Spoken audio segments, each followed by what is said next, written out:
Can I take off my mask, please? You can have a chair if you will. Huh? Can I take off my mask? Oh, do what? Oh yeah, you can take it off. Yeah. Thank you.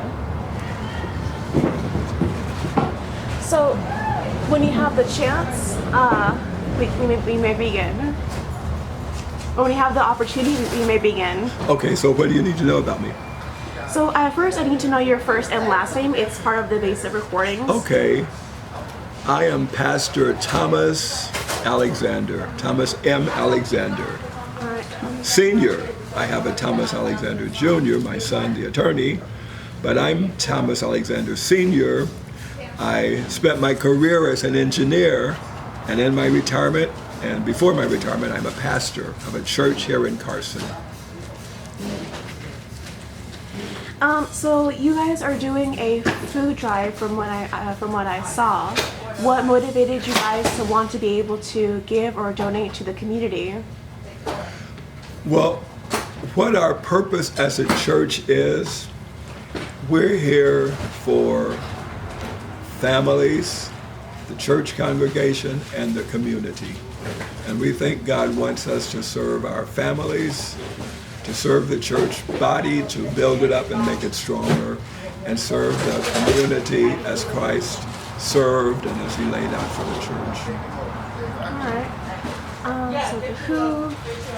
So what are you doing this for? It's to give back to the community. You gave the where. What day is today? We have our food giveaway on the first and third Saturdays of every month. And we get our food from the food bank primarily, which is in Long Beach, and it's with no cost to us, and we get it out to the community. We have been doing the first and third Saturday only. We're thinking about adding the fifth Saturday, of which there are about 4 or 5 in the year. So this month of August, we'll have a fifth Saturday. So we'll probably do the fifth Saturday and be right back on the first Saturday. Thank you so much for this. I greatly appreciate it. I told you already, I've been trying to do my project for my journalism class since Monday, but every single time I plan something, people just kind of something happens. So I'm assuming this is some sort of miracle on God's grace. I have 3 children. All of them attended Cal State Dominguez High. My daughter Joan, my eldest, her name is on the science building, assuming it's still up there. She graduated from college at the age of 18, and her name was in the paper, her picture was in the paper when she graduated. And she's now the minister of music at our church, and she's the head of our virtual learning, because in addition to having a church here, we have a school. Our school is kindergarten through 12th grade, and we're starting our 38th year in our school.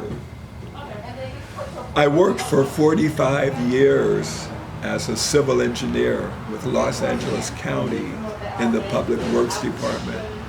At the time I retired, I was the chief deputy director. So for 29 years, I was working full-time at the county, working very hard, and also pastoring the church. But the Lord has blessed me, and I've been able to do all the things he's given me to do. I recently celebrated my 80th birthday, and I consider myself to be in excellent health. I exercise 5 days a week. That's my objective, for about an hour and a quarter every day. So my objective is to bring a sound body to the table and a sound mind to the table. I work Sudoku every day. And what is Sudoku? Sudoku are the puzzles that are in the paper.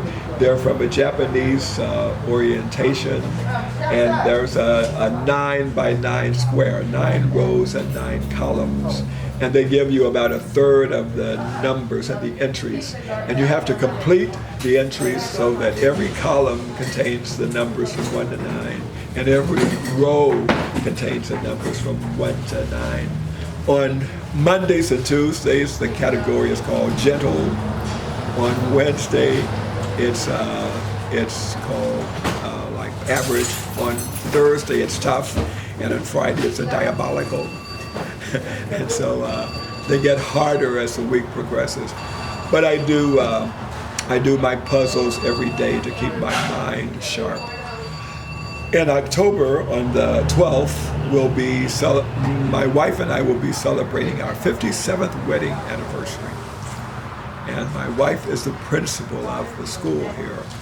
And she also has been blessed to still be able to function in that capacity at her age.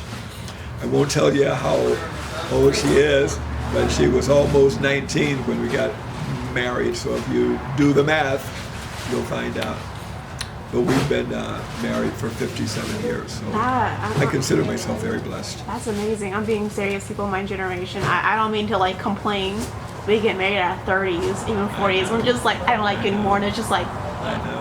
So that's really beautiful to be able to have a relationship change. that long. That's wow. right. That's right. All right. I think I have everything I need. I'm so sorry that like this became a little bit flop-sided.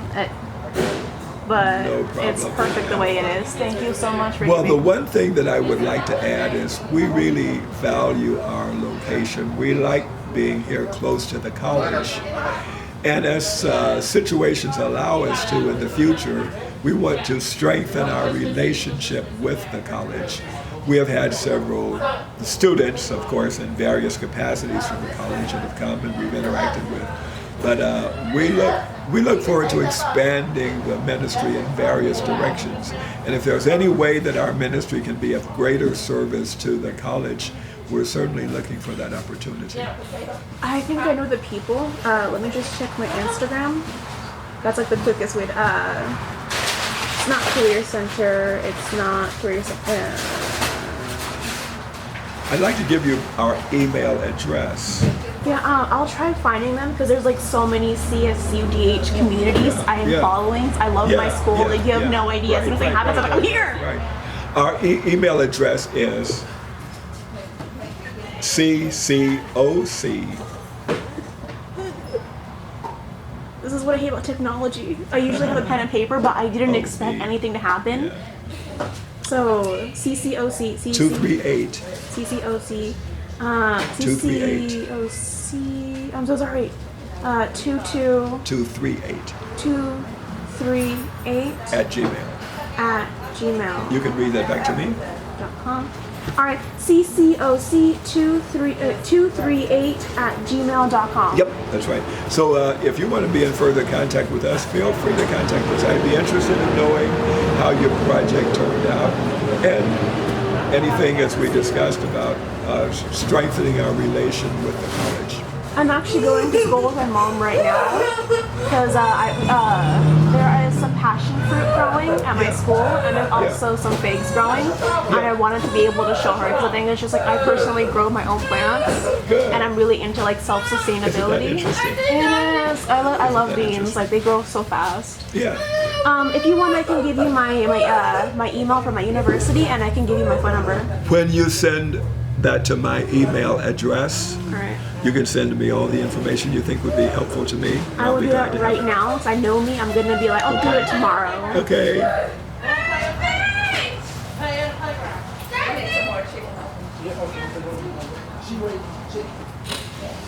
What would you like the subject to be? What would you like the subject to be? The subject of our discussion? All right.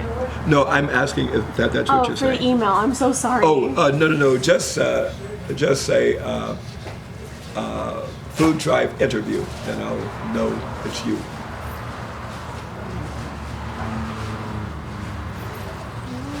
I understand now what your question is. I was very non-specific. I apologize for that as well. Like, I see it, but I know that my perspective is not your perspective, so I apologize for that.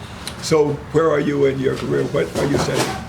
I am studying advertising / public relations, and I'm studying journalism, which is like right now like my minor. So I have to be able to write correctly, concisely, and it's kind of difficult with the whole COVID-19 thing. It's just like your teacher tells you something, and it's just like research everything to the side, and you're just like, okay. Well, I'll share something with you. When I was a kid, I loved to read. First of all, I'll tell you, I come from a family of 16 kids. Oh wow. We grew up in St. Louis, Missouri. But I was one in the family that loved to read. And I thought I was going to be a journalist. I read the works of Richard Wright, authors. And I thought, and then the folks that were around me at that time said, a black guy can't be a journalist. There would never be a place for a black journalist. So I changed it up. My older sisters had gone to college and they were headed toward being teachers. So I thought I would be a teacher. Well, I will share with you, I don't know how much you may have picked up so far, but I am a stutterer. And I was especially a severe stutterer as a child. When I got to college, to go into Teachers College, the first day they said, all the candidates for Teachers College are going to have a speech test today. So that was the end of my teaching career. So I looked in there to see what else they had to offer. It was a junior college, and they offered pre-law, pre-med, and pre-engineering. Pre-med, I knew you had to go to school forever. My parents couldn't afford to send me to school forever, so I ruled that out. Pre-law, I thought at that time you couldn't be a lawyer and to tell the truth, and our family was very religious, so I crossed that off. Pre-engineering, I didn't know what that was, but that was the only thing left, so I took it. So that was the beginning of my engineering career. That's how I got into engineering. I can completely understand as I said, what I this ended meant. up in Los Angeles County with a 45-year career as an engineer and ended up in the top administration of the county. But although I shared with you that I was a very severe stutterer, and I still stutter, but I know now how to manage my stuttering. I spent a lot of time at the speech clinic at UCLA. I was very blessed that when I came to LA, I was close to a college that had an excellent, speech program for adults, the stutterers. And Dr. Joseph Sheehan had a very good philosophy that really taught me how to handle my stuttering so that it hasn't been very much of an impediment. What was her philosophy? What was her philosophy? His philosophy I'm so sorry. His philosophy was primarily that, it's the iceberg. The portion you see above the surface is the smaller part. The greater part that is suppressed is the doubt, the fear, the hostility, and that by exposing the iceberg, it begins to melt away. So it was an action-oriented therapy that we exposed our stuttering. We talked about our stuttering a lot. We went out into the community and stuttered intentionally. And it was a philosophy that while you can't manage your behavior, you can manage your feelings. So you go out and stutter intentionally, but you know what your purpose is, and you're accepting yourself even though the person you're talking to may or may not. But it was just opening up about our stuttering and not hiding it and not covering. The overall philosophy is when you no longer avoid stuttering, you will no longer stutter. I can relate to that. I gave an interview for my university about graphic design. Yeah. I started stuttering myself. Yeah. And I felt like my face turned right out. She was like, no, not today. No. Oh my God. Interesting. It was bad. I just would not stop stuttering. And then I share with you just an example. Some of the way I used to talk before I worked at my stuttering. Get to the place I mentioned. Right now, I teach and preach at the church, and I do live streaming. And they turn on the cameras, and for 45 minutes I just teach or preach or whatever, So it was really a blessing that I was able to work with UCLA and get that capability to It's also a great way to be able to speak better. I want to share something with you. Few people know this. And I don't want to get into politics, but I am getting into the political area when I tell you that. Joe Biden is a stutterer.